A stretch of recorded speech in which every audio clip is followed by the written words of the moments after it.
નમસ્કાર, સ્વાગત છે આપનું સમાચારોમાં। આપની સાથે હું છું પ્રિયંકા। અમદાવાદની બીજે મેડિકલ કોલેજમાં હડતાળ યથાવત છે। સતત ચોથા દિવસે પણ હડતાળ યથાવત રાખવામાં આવી છે। પહેલા નોરતાને લઈને અનોખો વિરોધ કરવામાં આવી રહ્યો છે। આજે માતાજીની આરતી ઉતારીને વિરોધ દર્શાવવામાં આવ્યો।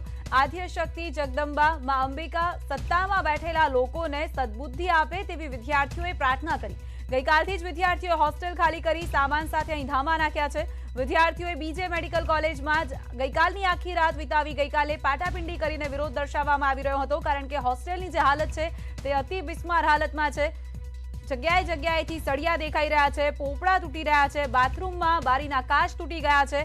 આજે પણ આ હડતાળ યથાવત છે। આજે નવરાત્રીની શરૂઆત થઈ રહી છે, ત્યારે આજે વિદ્યાર્થીઓએ અનોખો વિરોધ દર્શાવ્યો। તેમણે માતાજીની આરતી ઉતારીને વિરોધ દર્શાવ્યો છે। સાથે જ તેમણે પ્રાર્થના કરી છે ભગવાનને કે માતાજી સત્તામાં બેઠેલા જે અધિકારીઓ છે તેમને સદબુદ્ધિ આપે, કારણ કે 4 દિવસથી વિદ્યાર્થીઓ હડતાળ પર ઉતર્યા છે। હોસ્ટેલની માંગ સાથે વિદ્યાર્થીઓએ પોતાની હડતાળ આજે પણ યથાવત રાખી છે, પરંતુ હોસ્પિટલના તંત્ર તરફથી તેમની જે દુવિધાઓ છે, તેમની જે મુશ્કેલી છે તેને લઈને કોઈ જ હલ નથી આવ્યો, કોઈ નિરાકરણ નથી કરવામાં આવ્યું। જેથી વિદ્યાર્થીઓએ પણ પ્રાર્થના કરી છે ભગવાનને કે હવે તો ભગવાન જ તેમને સદબુદ્ધિ આપે અને તેમની જે માંગ છે તેને પૂરી કરે। બંને તસવીરો આપ જોઈ રહ્યા છો। એક તરફ હડતાળમાં આજે વિરોધ કરવામાં આવ્યો, માતાજીની આરતી ઉતારવામાં આવી, અને બીજી તરફ તસવીરો છે હોસ્ટેલની કે જેની હાલત ખસ્તા થઈ ગઈ છે। જગ્યાએ જગ્યાએથી પોપડા પડી રહ્યા છે, સળિયા દેખાઈ રહી છે, છતમાંથી જે દિવાલ છે તે પણ ઘણી જ ખરાબ હાલતમાં છે, બાથરૂમની પણ ખૂબ જ ગંદી હાલત જોવા મળી રહી છે। આવી પરિસ્થિતિમાં વિદ્યાર્થીઓ અહીં રહેવા માટે મજબૂર બન્યા છે। આ વિદ્યાર્થીઓની માંગ છે કે હોસ્ટેલનું સમારકામ કરાવી આપવામાં આવે। તેમ છતાં અમને અમારી હોસ્ટેલ કરતાં આ છત સુરક્ષિત લાગે છે, એટલે જ્યાં સુધી અમને નવી હોસ્ટેલ કેમ્પસમાં જ નહીં આપવામાં આવે ત્યાં સુધી અમારી આ માંગણીઓ ચાલુ રહેશે। આપ શું કહેશો? હું એ જ કહેવા માંગીશ કે માતાજી આ ઉપરી અધિકારીઓને શક્તિ આપે કે અમારી સમસ્યાઓનો નિરાકાર કરે જલ્દીથી, અને કાલે રાતે અમે આખી અહીંયા જ ગુજારેલી, અને જ્યાં સુધી અમારા સમસ્યાનો નિરાકાર નહીં થાય અમે આવી જ રીતે અહીંયા જ રહીશું। ડિમાન્ડ છે કે હવે તેમની માગણી નહીં સંતોષાય ત્યાં સુધી અહીંયા જ બેસી રહેશે। તેઓ હોસ્ટેલનો ત્યાગ કર્યો છે, હોસ્ટેલમાં જશે નહીં, અને તેઓની માગણી છે કે આજ કેમ્પસમાં નવી હોસ્ટેલ છે તે આપવામાં આવે, અને સાથે સાથે મા શક્તિની આરાધનાનો આજ પર્વ હતો, આરતી કરી અને ભગવાનને પ્રાર્થના કરી છે કે ઉચ્ચ અધિકારીઓને સદબુદ્ધિ આપે। કેમેરામેન પ્રકાશ સાથે વિપુ પટેલ, ન્યૂઝ 18 ગુજરાતી, અમદાવાદ। તો વિદ્યાર્થીનીઓએ ગઈકાલે આખી રાત હોસ્પિટલના કેમ્પસમાં જ વિતાવવી પડી હતી, કારણ કે હોસ્ટેલની ખૂબ જ ખરાબ હાલત છે, બાથરૂમની બારીના કાચ પણ નથી, જેથી વિદ્યાર્થીનીઓ પોતાની સેફટીને લઈને પણ ચિંતિત છે। અને આવી પરિસ્થિતિમાં માંગ કરવામાં આવી રહી છે કે કેમ્પસની અંદર જ તેમને નવી હોસ્ટેલ બનાવી આપવામાં આવે, પરંતુ સત્તાધીશો તેમની કોઈ પણ માંગને કાને નથી ધરતા, અને આથી જ વિદ્યાર્થીનીઓ દ્વારા અહીં હડતાળ પાડવામાં આવી છે। તો આ તરફ હડતાળ પરના ડોક્ટર્સની એક માંગ સ્વીકારવામાં આવી છે। અગાઉની હડતાળ સમયનું સ્ટાઇપેન્ડ કાપવાનો નિર્ણય પરત લેવામાં આવ્યો છે। અગાઉ હડતાળ પર ગયેલા ડોક્ટર્સનું સ્ટાઇપેન્ડ કાપવામાં આવ્યું હતું। હડતાળના સમયગાળાને ગેરહાજર ગણીને તેમનું સ્ટાઇપેન્ડ કાપી લેવામાં આવ્યું હતું। આરોગ્ય વિભાગે નવો પરિપત્ર કરીને સ્ટાઇપેન્ડ ચૂકવવાનો આદેશ કર્યો છે। અમદાવાદ, વડોદરા, સુરત, રાજકોટ, જામનગર અને ભાવનગરના હડતાળ પર ગયેલા ડોક્ટર્સને આ નવા પરિપત્રથી લાભ થશે।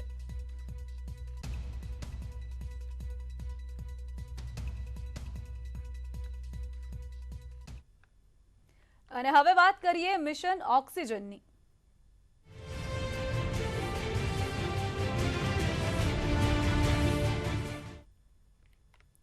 રાજ્યના 18 જિલ્લાને કેન્દ્ર સરકારની ભેટ મળશે। પીએમ મોદીના હસ્તે ઓક્સિજન પ્લાન્ટનું ઉદ્ઘાટન કરવામાં આવશે। વિવિધ રાજ્યો અને કેન્દ્ર શાસિત પ્રદેશને પ્રધાનમંત્રી ભેટ આપશે। રાજ્યમાં વડનગર સહિત 18 જિલ્લામાં એક સાથે ઓક્સિજન પ્લાન્ટનું વર્ચ્યુઅલી લોકાર્પણ કરવામાં આવશે। વડનગર, પાટણ, દાહોદ, ભરૂચ સહિત 18 જિલ્લામાં પ્લાન્ટ કાર્યરત થશે। રાજ્યકક્ષાનો કાર્યક્રમ યોજવામાં આવશે ભરૂચમાં, જેમાં મુખ્યમંત્રી હાજરી આપશે।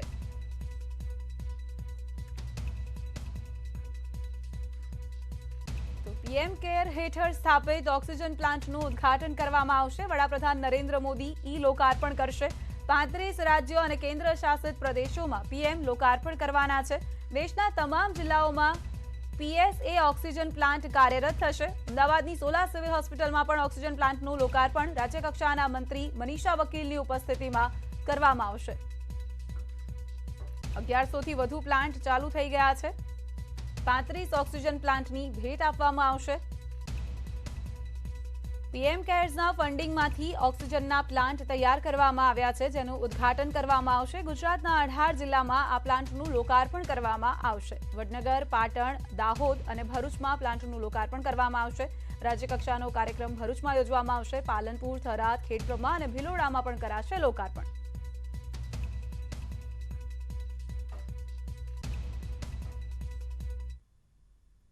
અને હવે વાત કરીએ પેટ્રોલની સદીની.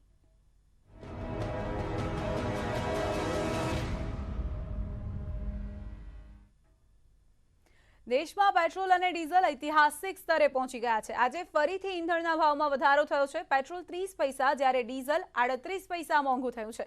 અમદાવાદ, ગાંધીનગરમાં પેટ્રોલે સદી ફટકારી. મોટા ભાગના શહેરોમાં પેટ્રોલ લીટરે 100 રૂપિયાને પાર પહોંચી ગયું છે.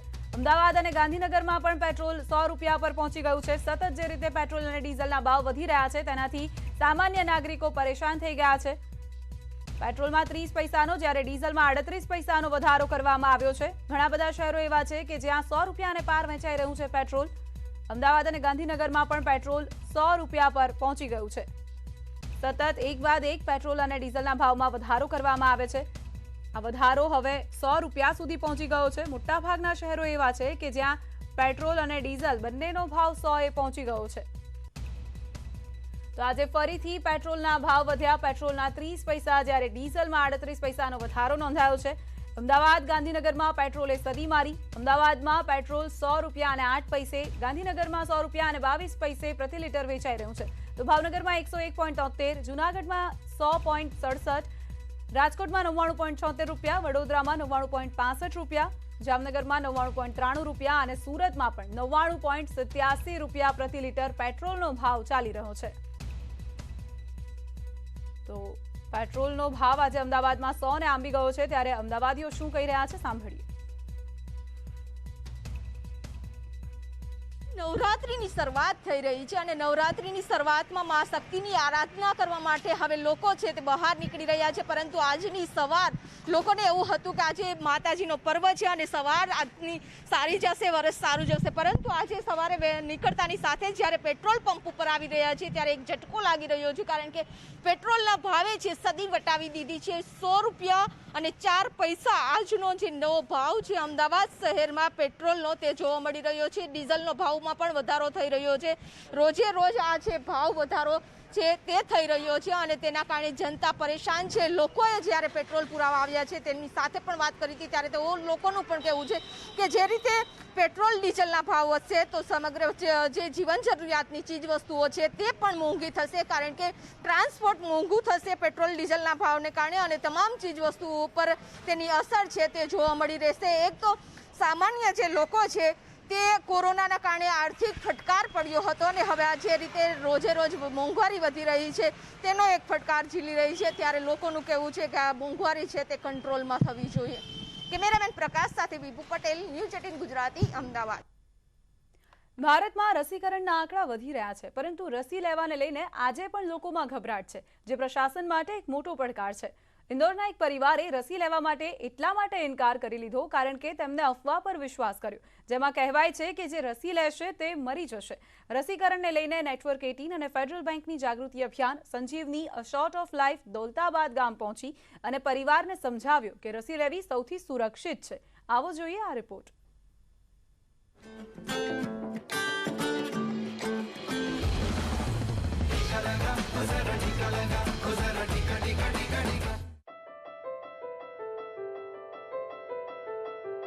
पति ने बोला कि मेरा हाथ पैर दर्द बुखार जैसा है, तो सर हमने डॉक्टर को दिखाया. डॉक्टर ने बोला आप कोविड की जांचें कराओ.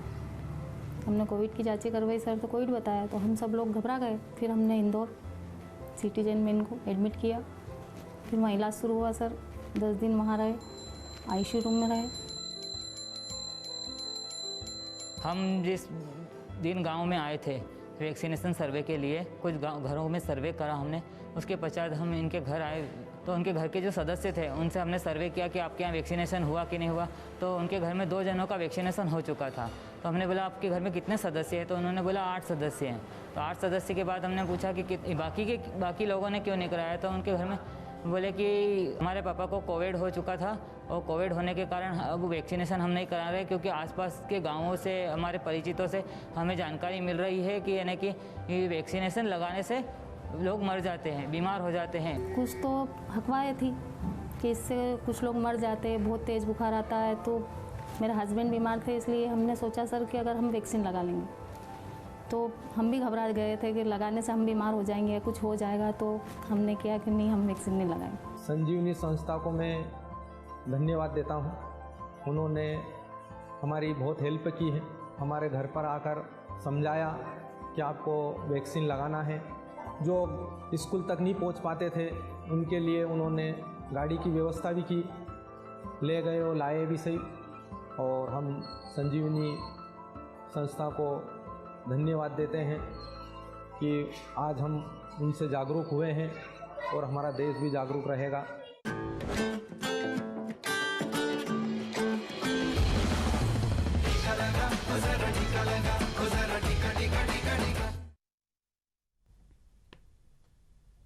Welcome back. વડોદરાના ચકચારી દુષ્કર્મ કેસમાં ક્રાઇમ બ્રાન્ચને મોટી સફળતા મળી છે। વોન્ટેડ અશોક જૈનની પાલિતાણાથી ધરપકડ કરવામાં આવી છે।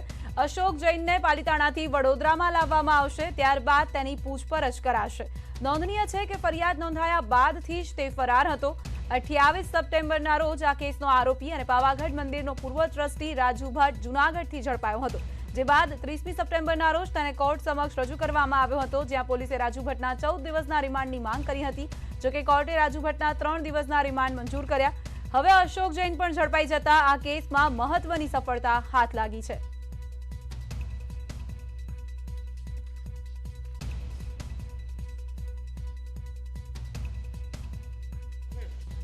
આપ સૌ ખૂબ સારી રીતે જાણો છો કે બરોડા પોલીસ દ્વારા આ મામલે પહેલા જ દિવસથી અલગ અલગ ટીમો બનાવવામાં આવેલી હતી।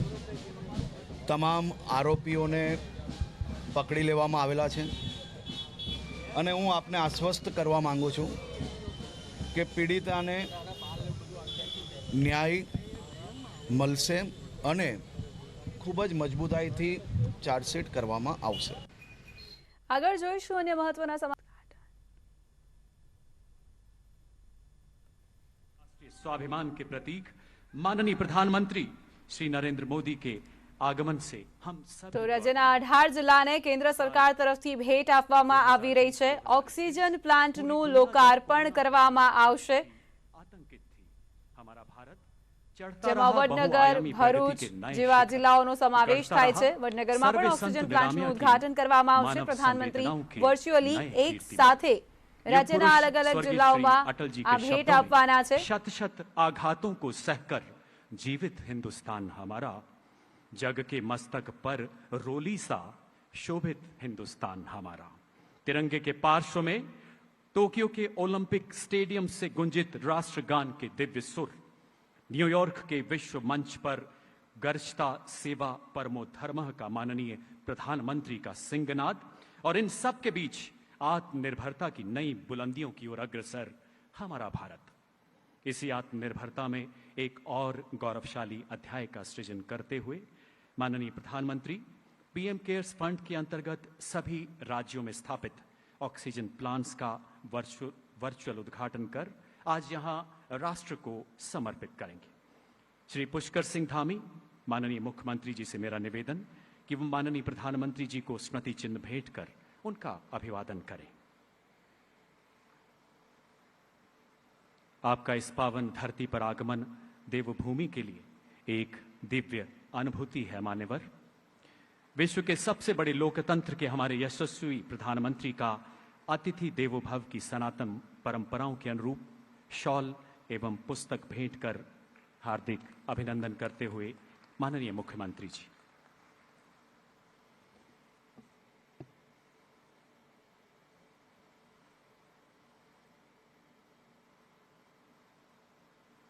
अब मैं माननीय श्री मनसुख मांडविया, केंद्रीय स्वास्थ्य एवं परिवार कल्याण मंत्री जी से स्वागत संबोधन के लिए निवेदन करता हूं माननीय श्री मनसुख मांडविया जी।